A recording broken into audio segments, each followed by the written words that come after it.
Hey, I wanted to talk to you this week about ALPRs, automatic license plate readers. A lot of people just call them LPRs for short, is common terminology you'll hear for that. So let me tell you what the LPR does. An LPR is a device that's been in use, it's become popular probably, I don't know, 8 years ago is when we really started to see them become popular. And their popularity has grown. There's some major limitations that we need to talk about, but their popularity has grown throughout the United States. Uh, what the ALPR does is it takes a picture of the license plate and it basically digitizes it. Now, it uses some technology. A lot of them use some infrared technology, so it's not really taking a true picture, it's using some infrared picture taking technology. The reason is you want to be able to use that technology in the daytime and nighttime. And so what it basically does is it takes a picture of that plate and takes it in a black and white format so that it can change and digitize that plate and run it against the NCIC system, the National Crime Information Database, to determine if that plate has any hits. So what we use those plates, what we use that information a lot for is things like stolen vehicle checks, suspended driver's license checks, and things like that. So there's some huge advantages to it, and we'll talk about some of the uses that I've seen the ALPRs used for. But what I want to do for a moment is just show you some different types of placements for the ALPRs real quick, so you can see that. And let me share my screen with you here. All right. So this is from the International Association of Chiefs of Police. And so what you can see up here is a ALPR placement on the actual patrol cruiser. Okay. So what you see over here is ALPR placement on the back panel of the patrol cruiser. And that's probably where the initial ALPRs were mounted, right there next to the truck. And to be effective, you really have to have an ALPR on either side of that vehicle to be recording plates on either side of the car or that are passing you or coming towards you on either side. In Ohio, it's an interesting setup because you have it on either side and you have those front license plates. So as the cars are passing you, you're actually getting the reading before they even pass. But most states just have the rear license plate. So you'll flip your ALPR to the back on your driver's side and keep your ALPR facing the front on the passenger side and be reading those license plates. What we've seen recently as the ALPR units begin to get smaller is you see the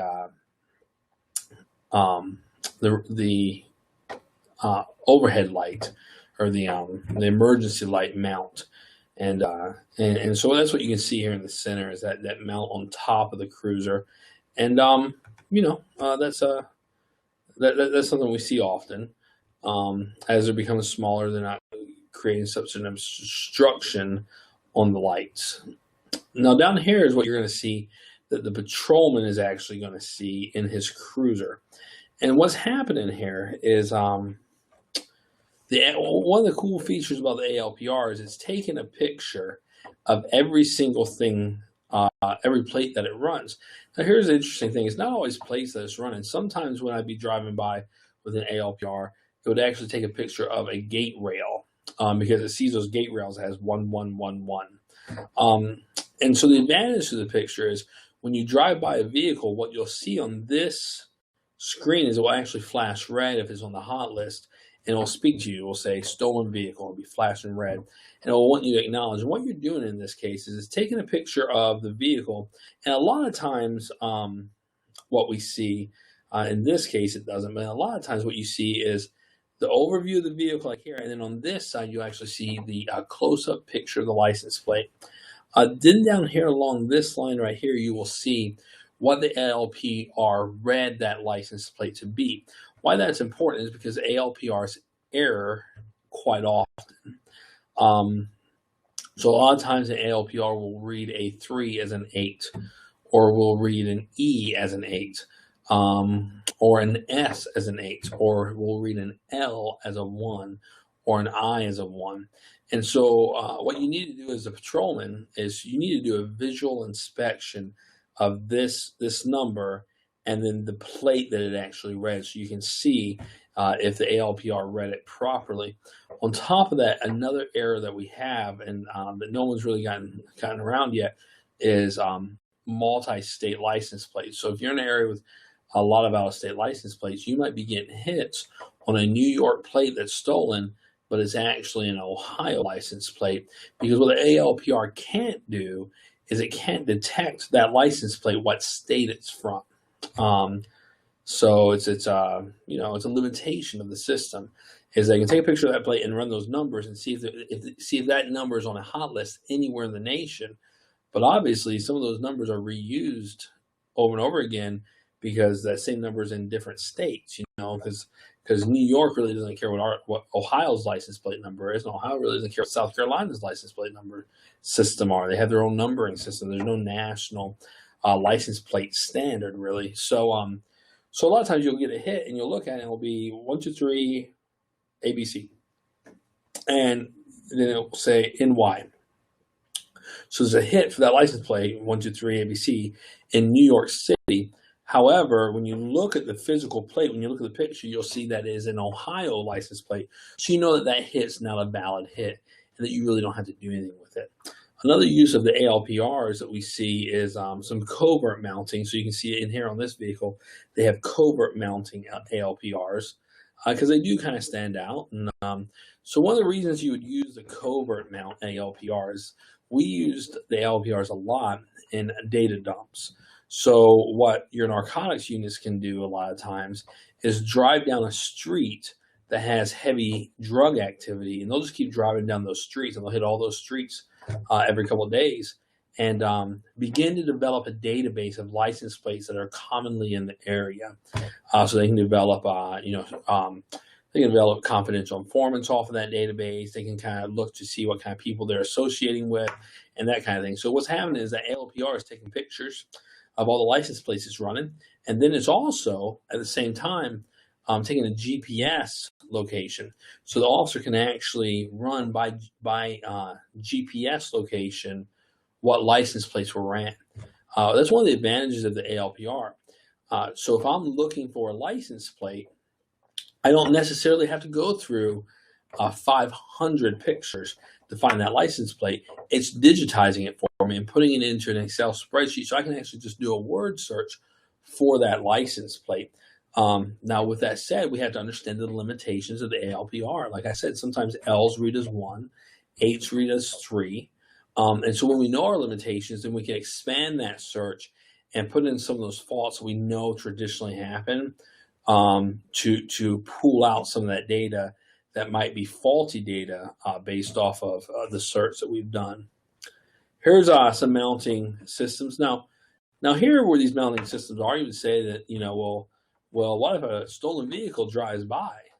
Well, that's true. There's really no one there to stop it. And if the LPR hits that stolen vehicle plate, there's not a lot we can do. However, what the ALPR does for us is it's a data collection piece in this case. We're going to be able to track people who drive by who might be on the terrorism watch list. We're going to be able to track felons. We're going to be able to do Amber Alerts and see if they're driving by and track their location. And what we've actually seen some cities do is put ALPRs at every entrance of the city. So every vehicle that comes into the city from any direction is going to pass the ALPR. So they have an understanding of when that license plate was hit and was used. Let me stop my screen share and we'll just talk a little bit about that and some of the uses that I've seen. So this is especially effective in locations where you only have a few entrances into the city. A great example is some of these islands that we have out, in Lake Erie and some of the lakes, and even down the coast. Some of these islands that have one way in and one way out. To place an ALPR, you're tracking every single vehicle that's coming onto your property. Now, I said that the ALPR ties into the NCIC terminal, the National Crime Information Center terminal. Um, that is checking the national database. But the advantage to the ALPR is if you have it set up right, and they're not all set up this way, but if you have it set up right, you can set up your own local server that ALPR can also be hitting, and that can check state database. So sometimes local municipalities don't put a warrant into the National Crime Information Center because maybe it's just a state warrant and they don't want that person to be arrested based off of just that local state warrant. We also see people put use that local server to put NCI or to put hot list information for the local agency. So a great example is a university. So the university has just a few entrances coming into it. So we put ALPRs at the entrance gate to all of our entrances. And then I put in hot list information. Maybe I've trespassed someone. I'll put their information into the ALPR's server. Maybe I have a domestic violence situation. I want to put the spouse's information who has a restraining order out against them. I'll put that information into ALPR. Maybe I want to be notified whenever anyone whenever a sex offender pulls on the campus if they're driving their vehicle. I'll put that information to the ALPR. And so when those people pass, I can actually set it up for my dispatch to get an alert that someone has pulled onto campus with the ALPRs. And let's talk about some of the disadvantages to ALPR. And probably the primary disadvantage is just purely price. It's an expensive product. So when my agency bought them 8 years ago, the price for one ALPR system mounted to a police cruiser was around $25,000 to $30,000. That price has come down a little bit; is about $17,000. But you're talking about half the price of a police car for ALPR units to be mounted on it.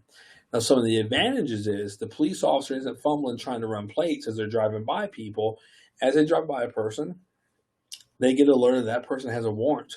So police officers are making arrests that they never would make and possibly producing enough revenue from those arrests to pay for the ALPRs. But that's a major issue with the ALPRs is just purely there's a price issue.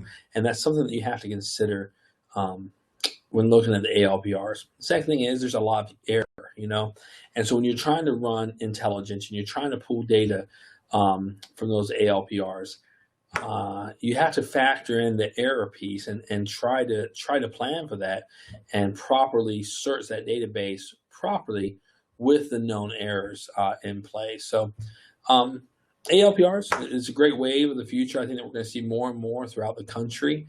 We're going to see them with drug units gathering information. We're going to see them with colleges and universities. I'm going to leave some of the things that we could use them for open because I want you all to discuss them. I don't want to list all the things that we use them for because there's a couple other pieces that we use them in the college for. But I want to leave that open for you all to discuss in this week's discussion. I hope you have a great week. Please feel free to contact me if you have any questions.